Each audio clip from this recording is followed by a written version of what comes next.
Hello, this is Torin. I connect the political dots. It is February, so that means that it is a Black History Month. I'm going to go over a couple of things that I call Black History myth. And I call them Black History myth because a lot of the new population, a lot of the young black people out there, basically are being taught a bunch of bogus history. And they're basing their lives and their attitudes towards this country on bogus history. I want to start, I don't want to go back to Anthony Johnson. I don't want to go back to the terminology of slaves. I don't want to do all that. What I want to do is just start a conversation.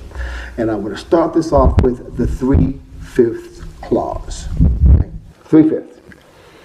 I recently had a short little debate on my job with a kid that was talking about the 3/5 clause, and he said, how can he support a country that looked at him as 3/5 of a man?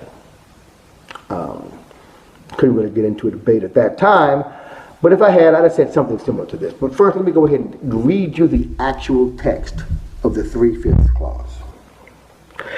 Representatives and direct taxes shall be apportioned among the several states which may be included within the Union according to their respective numbers, which shall be determined by adding to the whole number of free persons, including those bound to service for a term of years, and excluding Indians not taxed, 3/5 of all other persons. Now,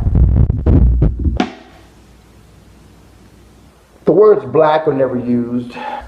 Not even the word slaves are ever used. Because we had two different factions back then. We were trying to ratify the Constitution. You had the slave states and you had the free states. Okay. The slave states and the free states were fighting. Of course, slave states wanted slaves, free states didn't. If there were no 3/5 clause, every slave would have been counted for both taxation and representation, which was a brilliant move. Because it made the southern states say to themselves, the slave states, we want the representation, we want to have more people, but man, we don't want to pay taxes. We don't want to pay taxes on slaves. We don't want to have our taxes apportioned by the number of slaves we have. So the 3/5 compromise did two major things. One, it took away representatives from the South that could have gone to Congress and given the slave states more power. And the second thing that it did, it was convince them to go along with that compromise because they pay less money. So the federal government took less money in order to give less power to the slave states. Now, there's a difference between a slave and a black man. Slave is a legal term. Black men could vote back then. The only state for which black people could not vote was South Carolina. Even blacks in Texas, in Florida, in the slave states across the southern Mason-Dixon line, even all of those blacks could vote in elections. You think Chris Posadas couldn't vote? Couldn't determine things? You think Benjamin Banneker couldn't vote? Of course they could. Blacks voted. Blacks voted in huge numbers. They did. Slaves could not vote. This is the misnomer that is being taught our children. Slavery was abhorrent. The northern states knew that. Those that wanted to create this union knew that. But in order to create the union, they had to compromise with the southern states.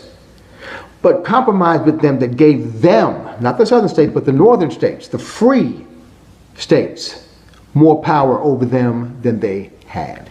By reducing the numbers of representatives they would have in Congress. The 3/5 clause was a good thing for blacks. It was a good thing for slaves. It took power from the South and the Southerners and the slaveholders and apportioned it to the North. And the North paid more than the South did because of it.